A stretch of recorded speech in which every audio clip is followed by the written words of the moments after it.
শিক্ষকের যৌন নির্যাতনের শিকার ছাত্রী।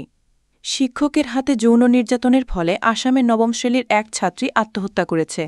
প্রথমে সে জুনে একবার আত্মহত্যার চেষ্টা করে, কিন্তু তাতে তার রক্ষা হয়। কিন্তু দ্বিতীয়বার ৬ জুলাই সে আত্মহত্যা করে।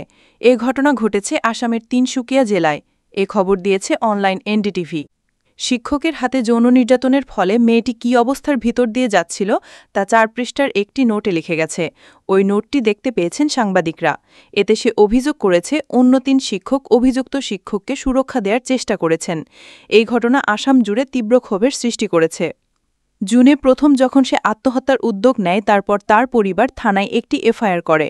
তাতে বলা হয়, মে মাসে প্রথমবার ভিকু ছেত্রী নামে একজন শিক্ষক নবম শ্রেণীর ১৪ বছর বয়সী ওই ছাত্রীকে যৌন নির্যাতন চালায়।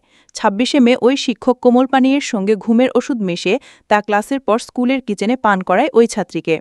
ততক্ষণে অন্য শিক্ষার্থীরা স্কুল থেকে চলে গিয়েছে। এরপরই ওই ছাত্রীকে যৌন নির্যাতন চালায় ওই শিক্ষক। ফলে সে ৩রা জুন আত্মহত্যার চেষ্টা করে।